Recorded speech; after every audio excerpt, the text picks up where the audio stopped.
मुख्यमंत्री योगी आदित्यनाथ ने नवनिर्वाचित आबकारी निरीक्षकों को नियुक्ति पत्र बांटे और लोगों को संबोधित करते हुए उन्होंने कहा कि सबसे ज्यादा रोजगार भाजपा सरकार ने दिया है। उन्होंने ये भी कहा कि अभ्यर्थियों के चयन में पूरी पारदर्शिता बरती जा रही है और सिर्फ योग्य उम्मीदवारों को ही नौकरी दी जा रही है। ये बड़ी बातें मुख्यमंत्री की आपकी स्क्रीन पर। उनका कहना था कि किसी युवा के साथ कोई अन्याय नहीं हुआ और उत्तर प्रदेश में कानून का राज है। यूपी में लगातार निवेश भी बढ़ रहा है और इसके अलावा पहले की सरकारों में भाई भतीजावाद होता था, लेकिन यहां पर न्याय होता है। जब सरकार पूरी ईमानदारी के साथ पूरी पारदर्शी और शांतिपूर्ण तरीके से भर्ती की प्रक्रिया को पूरा कर रही है, तो आपसे भी अपेक्षा रखती है कि आप भी इसी ईमानदारी और इसी पारदर्शी तरीके से अपने शासकीय व्यवस्था का हिस्सा बनने के बाद अपने उत्तरदायित्वों का निर्वहन करेंगे। जितने भी सरकारी सेवक हैं, हमारा कार्य जनता की सेवा करना है। हम जनता के मालिक नहीं हैं, जनता हमारी मालिक है।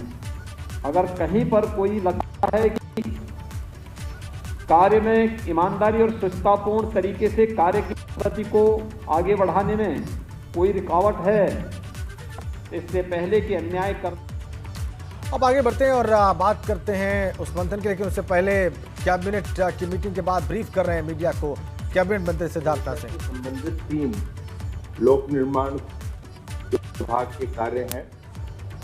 आप लोगों को पता ही है, वहां पर श्री राम लल्ला की एक भव्य मंदिर भी बन रहा है। वहां पे 251 मीटर का एक वहां पे ऊंची मूर्ति भी बन रही है।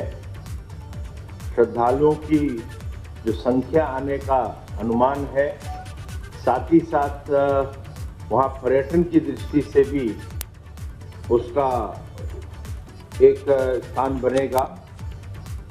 तो उन सब चीज़ों को देखते हुए यातायात अच्छा हो और उसमें कठिनाइयाँ ना पैदा हो, उस दृष्टि से आज 3 बिंदुओं पर 3 निर्माण कार्यों पर चर्चा हुई। एक अयोध्या अकबरपुर बसखारी मार्ग, जो बेसिकली गोसाईगंज का जो बाजार है उसमें घनी आबादी है, उसका चौड़ाई का काम होना है। ये 5.5 या 5.5 किलोमीटर का है और इसके अंदर जो टोटल लागत है वो 115.88 करोड़ 115.88 करोड़ की है। और इसके बन जाने से जो वाराणसी अयोध्या आजमगढ़ मार्ग है उसमें ये बाईपास जो बन जाएगा, उसमें ये जो है जाम है उससे मुक्ति मिलेगी। उसी प्रकार से एक और 13.5 किलोमीटर का है, ये जनपद अयोध्या में अयोध्या बेलहर घाट जो है उसके चौड़ीकरण का है, सुदृढ़ीकरण का है और इसके अंदर जो 13.5 किलोमीटर की लंबाई है और उसको 3.25 मीटर की चौड़ाई है, इसको भी 132.87 करोड़ का है। इसकी लागत से ये बन रहा है। इसी प्रकार से जनपद अयोध्या में एक और बाजार है माया बाजार, जो कि घनी आबादी में है और यहाँ पे भी वो जाम की स्थिति होती है।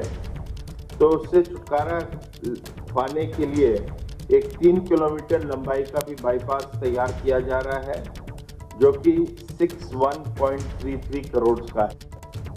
तो ये जो 3 थे विशेष रूप से इस दृष्टि से वहाँ पर बाईपास तैयार कर रहे हैं, चौड़ीकरण कर रहे हैं और जिससे कि आने जाने में आवागमन में कोई दिक्कत ना हो। इसी तरह मथुरा के अंदर भी जनपद मथुरा में कोसी, नंदगांव, बरसाना, गोवर्धन, सौख, मथुरा एवं मथुरा राया तक मार्ग, ये एक्चुअली यमुना एक्सप्रेस से जो जोड़ता है ये रास्ता वो है, जो कि इसकी लंबाई 82 किलोमीटर की 82 किलोमीटर की है और इसके अंदर भी चौड़ीकरण होना है। और इसके अंदर ये पहले से लिया हुआ था और इसकी वित्तीय स्वीकृति भी जो है 505.72 करोड़ की गई थी।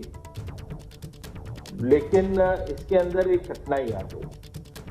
कठिनाई ये थी कि इसके अंदर जो वृक्ष बाधक थे उनको काटना था और ये थे 12,982 वृक्ष काटने पड़ रहे थे। अब इसको जब काटते हैं तो एक कानून है कि 10 गुना आपको और अधिक लगाना भी है। तो अब 10 गुना लगाने के लिए आपको आवश्यकता भी है जमीन की। जमीन की आवश्यकता का मतलब कि आपको उसको अधिग्रहण करना पड़ेगा। तो ये सब चीज़ों को लेते हुए तो कठिनाई आ रही थी। तो वहाँ पर ये देखा गया तो जो 505 करोड़ का हम लोग ने बनाया था एस्टिमेट, तो उसमें 4 लेन का था। तो उसको 4 लेन से अभी हाल में अभी के लिए 2 लेन किया जा रहा है और 2 लेन से जो पेड़ कटेंगे वो 1966, तो जो 12,000 के ऊपर लगभग 13,000 था वो 1966 हो जाएगा। तो उसको 2 लेन किया जा रहा है और उसके लिए जमीन पर्याप्त है।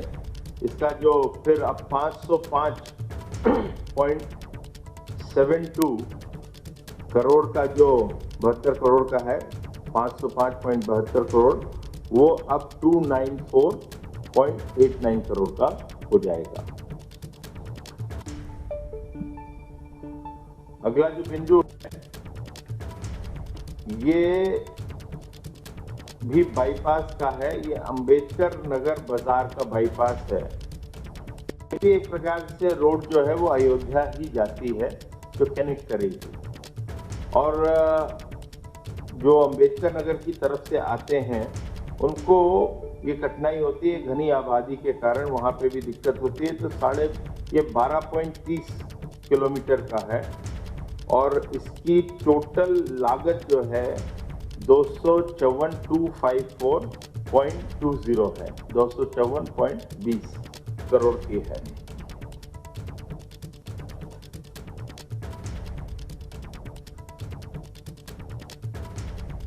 कौशाम्बी हम लोग की बौद्ध धर्म और जैन श्रद्धालुओं की एक जनपद है, प्रसिद्ध जनपद है।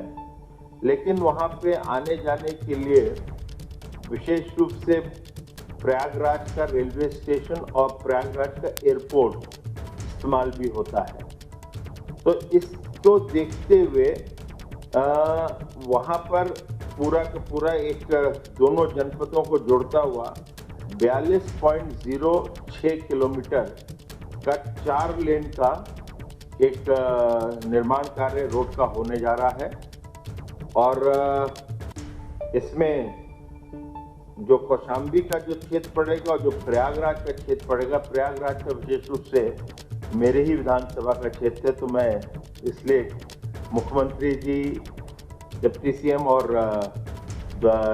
कैबिनेट का धन्यवाद भी करूंगा आप लोगों के माध्यम से, क्योंकि बहुत बड़ी चीज़ होगी और इससे शहर जो है वो ग्रामीण क्षेत्र से बहुत अच्छी तरह जुड़ जाएगा और पर्यटन की दृष्टि से एक बहुत बड़ा और श्रद्धालुओं के लिए भी एक बहुत बड़ी ये एक मतलब एक आसान, अच्छा और लाभदायक चीज होने वाली है। तो इसका स्वागत है और ये 808.94 करोड़ का है। 18 महीने में कर देंगे, 18 महीने में कर देंगे। बाकी जितने भी है सब 18 महीने 2 साल।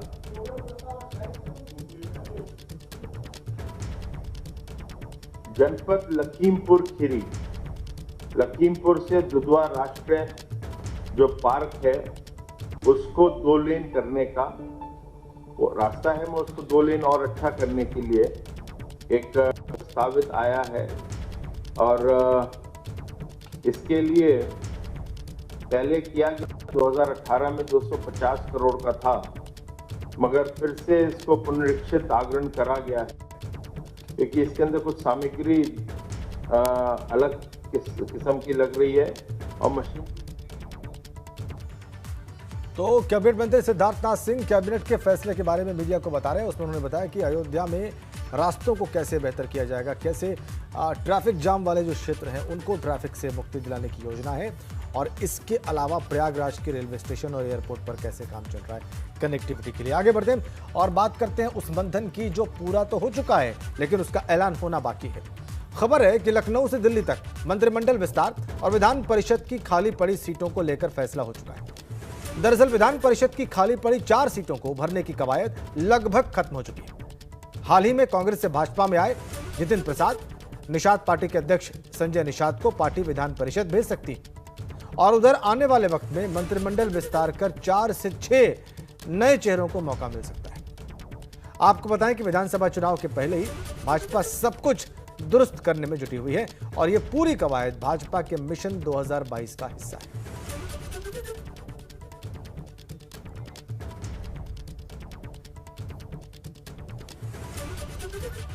तो विधानसभा चुनाव करीब आ गए और ऐसे में तमाम सियासी दलों ने अपनी तैयारी भी तेज कर दी है। सियासी गणित के हिसाब से सभी दल अपने वोट का हिसाब लगाने में जुटे हुए हैं और ये 2 तस्वीरें इसकी तस्दीक भी कर रही हैं। पहली तस्वीर उन्नाव की है। यहां पर सपा अध्यक्ष अखिलेश यादव ने अवध के मल्लाह नेता मनोहर लाल की प्रतिमा का अनावरण किया और निषाद वोट बैंक को लेकर अपनी रणनीति साफ की। और दूसरी तस्वीर बसपा से जुड़ी है। इसके कद्दावर नेता सतीश चंद्र मिश्रा अब खुशी दुबे का केस लड़ने जा रहे हैं। खुशी दुबे बिकरू कांड के मुख्य आरोपी विकास दुबे के भतीजे अमर दुबे की पत्नी। अमर दुबे को भी पुलिस ने एनकाउंटर में मार गिराया था। माना जा रहा है कि सतीश चंद्र मिश्रा का यह केस लड़ना बसपा की ब्राह्मण वोटर्स को रिझाने की रणनीति का हिस्सा है। साफ है कि तमाम दल अपने हिसाब से सियासी गणित को बैठाने की कोशिश में जुटे हैं। और वहीं सपा अध्यक्ष अखिलेश यादव ने उन्नाव में दावा किया है कि आने वाले विधानसभा चुनाव में समाजवादी पार्टी 300 से ज्यादा सीटें हासिल करेगी। इसके अलावा यह भी साफ किया है कि चुनाव में सपा किसी बड़े दल के साथ गठबंधन नहीं करेगी।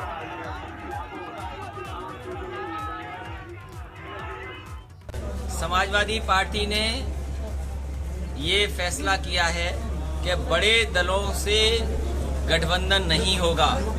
छोटे दलों को साथ लेकर के चलने का काम समाजवादी पार्टी करेगी और जिसको भी भारतीय जनता पार्टी को हराना है समाजवादी पार्टी के दरवाजे खुले हैं। कितनी सीटें मिलेंगी? 350 सीटें समाजवादी पार्टी जीतने जा रही है अपने अलायंस कर करके। डिप्टी सीएम केशव प्रसाद मौर्य ने एक साथ सपा, बसपा और कांग्रेस पर निशाना साधा है। उन्होंने दावा किया है कि फिर से भाजपा विधानसभा चुनाव में 300+ सीटें जीतने जा रही है। वहीं मायावती के ब्राह्मण कार्ड को लेकर भी केशव प्रसाद मौर्य ने तंज कसा है। 17 का कार्यकाल जो अखिलेश यादव जी का है उसे भी जनता भूली नहीं है और हम भूलने भी नहीं देंगे। भारतीय जनता पार्टी के नाते हम लोग भूलने भी नहीं देंगे और पूरा चरित्र जो बसपा का है या सपा का है उसे याद दिलाएंगे। कांग्रेस का यूपी में कोई भविष्य नहीं। सपा बसपा मिलकर भाजपा के खिलाफ लोकसभा का चुनाव अभी 2019 में लड़ चुके हैं। हमने 64 सीटें जीती और सपा बसपा के गठबंधन का सूपड़ा साफ कर दिया गया। तो 2022 का जो चुनाव है हम लोग यह मानते हैं कि 300 से अधिक सीटें हम लोग एक बार फिर से जीतेंगे। मुझे इसमें कुछ कहने की इसलिए आवश्यकता नहीं है क्योंकि 2007 में जब मायावती जी मुख्यमंत्री बनी थी तो उस समय इसी प्रकार का नारा दे करके सत्ता प्राप्त की थी। लेकिन 2012 में भाजपा नहीं आई। है सही है कि उसके बाद सपा की सरकार आ गई लेकिन इनको लोगों ने सत्ता से उखाड़ फेंका। और इलाहाबाद हाईकोर्ट ने माध्यमिक शिक्षा परिषद के पूर्व सचिव संजय सिन्हा के निलंबन आदेश पर रोक लगाते हुए राज्य सरकार से 2 सप्ताह में जवाब दाखिल करने को कहा है। न्यायालय ने इसी मामले में अपना अलग अधिवक्ता नियुक्त करने पर महानिदेशक बेसिक शिक्षा को तलब करते हुए व्यक्तिगत हलफनामा दाखिल कर साफ करने के लिए कहा है। पूछा है कि जब उनके कार्यालय का पक्ष रखने के लिए मुख्य स्थायी अधिवक्ता ने नोटिस प्राप्त किया है तो किन परिस्थितियों में उन्होंने अलग से अधिवक्ता नियुक्त किया है। यह आदेश जस्टिस सरल श्रीवास्तव ने संजय सिन्हा की याचिका पर दिया है। चलिए आगे बढ़ते हैं। संसद में सरकार ने बयान दिया है कि ऑक्सीजन की कमी की वजह से किसी की मौत नहीं। इस पर अब हंगामा शुरू हो गया है। केंद्र सरकार ने संसद में कहा कि राज्यों से उन्हें कोई ऐसी सूचना नहीं मिली कि किसी व्यक्ति की मौत ऑक्सीजन की कमी से हुई है और इस बयान को लेकर अब वार पलटवार शुरू हो चुका है। उस समय भारतीय जनता पार्टी की सरकार होते हुए भी अस्पतालों में ऑक्सीजन नहीं उपलब्ध करा पाई। जो तड़पते हुए लोगों की जान गई है उसकी जिम्मेदार अगर कोई है तो सरकार है। ये सरकार का बयान आना, ये कहना कि बिना ऑक्सीजन की कमी नहीं थी, ये सबसे बड़ा झूठ भारतीय जनता पार्टी का है। ऐसा है, पहले तो आप अपने गिरिबान में झांकें, आप देखें आपने रिपोर्ट क्या दी। आपने खुद रिपोर्ट ही नहीं केंद्र को दी, आम आदमी पार्टी ने और कांग्रेस की महाराष्ट्र की सरकार ने हाई कोर्ट में भी जवाब देते हुए कहा कि कोई भी ऑक्सीजन से मौत नहीं हुई है, ये एफिडेविट है। दूसरा, उन लोगों के जो ऑक्सीजन की आपूर्ति थी जो 3 गुना बढ़ी थी कोविड 2 के अंदर, वो भी केंद्र सरकार ने उसको कुछ ही दिनों के अंदर उसकी आपूर्ति पूरी करी, 3 गुना आपूर्ति पूरी करी। तो ये कम उपलब्धि नहीं है। आगे बढ़ते हैं। केंद्र सरकार पर प्रियंका गांधी ने भी तंज कसा है। ऑक्सीजन से मौत न होने की बात पर उन्होंने निशाना साधा है। उन्होंने लिखा है ट्वीट करके कि ऑक्सीजन की कमी से कोई मौत नहीं हुई, मौतें इसलिए हुई क्योंकि महामारी वाले साल में सरकार ने ऑक्सीजन निर्यात 700% तक बढ़ा दिया, क्योंकि सरकार ने ऑक्सीजन ट्रांसपोर्ट करने वाले टैंकर्स की व्यवस्था नहीं की। एम्पावर्ड ग्रुप और संसदीय समिति की सलाह को नजरअंदाज कर ऑक्सीजन उपलब्ध कराने का कोई भी इंतजाम नहीं किया। अस्पतालों में ऑक्सीजन प्लांट लगाने में कोई सक्रियता नहीं दिखाई। इधर संसद में कोरोना काल के दौरान ऑक्सीजन की कमी को लेकर सरकार का बयान उन लोगों को आहत कर रहा है जिन्होंने इस दौरान ऑक्सीजन की किल्लत से अपनों को खोया है। ऐसा ही एक परिवार आगरा का भी है। इसके 2 सदस्यों की कोरोना की दूसरी लहर में ऑक्सीजन न मिलने से जान चली गई। बीते 26 अप्रैल को पहले परिवार ने अशोक चावला के रूप में अपना मुखिया खोया और वहीं ठीक दूसरे दिन यानी 27 अप्रैल को परिवार की एक बहू ने भी दम तोड़ दिया। सरकार का ये बयान कि ऑक्सीजन की कमी से एक भी मौत भारतवर्ष के अंदर नहीं हुई है, तो कुछ समय के बाद जो कोरोना काल में जो कोरोना को लेकर जो मौतें हुई हैं, कुछ समय के बाद गवर्नमेंट ये भी कह देगी कि कोरोना को लेकर एक भी मौत नहीं हुई है। ये खबर लखनऊ से। क्राइम ब्रांच ने ठगों के गिरोह को वहां पर गिरफ्तार किया है। मंत्री बनवाने, विधानसभा टिकट दिलाने के नाम पर ठगी की जाती है। खुद को गृह मंत्री का पीए बताकर ये शिकार बनाते थे। 1 करोड़ रुपए में एमएलसी और मंत्री बनवाने का झांसा भी देते थे। गिरोह के 2 और बदमाशों की तलाश में पुलिस जुटी हुई। बड़ी खबर लखनऊ से। खुद को केंद्रीय गृह मंत्री से जुड़ा हुआ बताकर 1 करोड़ रुपए में एमएलसी और मंत्री बनवाने का दावा करते थे ये। इधर कुशीनगर में प्रशासन की छापेमारी में बड़ा खुलासा हुआ है। प्रशासन की टीम ने पडौना इलाके में कई सालों से चल रहे अनाथ आश्रम में छापेमारी की और जांच की। इसमें सामने आया है कि अनाथ आश्रम बिना रजिस्ट्रेशन के कई सालों से संचालित किया जा रहा था। इतना ही नहीं, आरोप है कि अनाथ आश्रम में रहने वाले बच्चों के नामकरण ईसाई धर्म के अनुसार किए जा रहे थे। साथ ही उन्हें ईसाई धर्म के मुताबिक रहन सहन और तालीम भी दी जा रही थी। दरअसल कुछ दिन पहले इस अनाथ आश्रम पर यूपी बाल कल्याण आयोग की टीम ने छापेमारी की और इसमें अनाथ आश्रम में कई खामियां मिली थी। इसकी शिकायत स्थानीय प्रशासन से की गई थी और इसके बाद स्थानीय प्रशासन ने फर्जी अनाथ आश्रम को खाली कराया।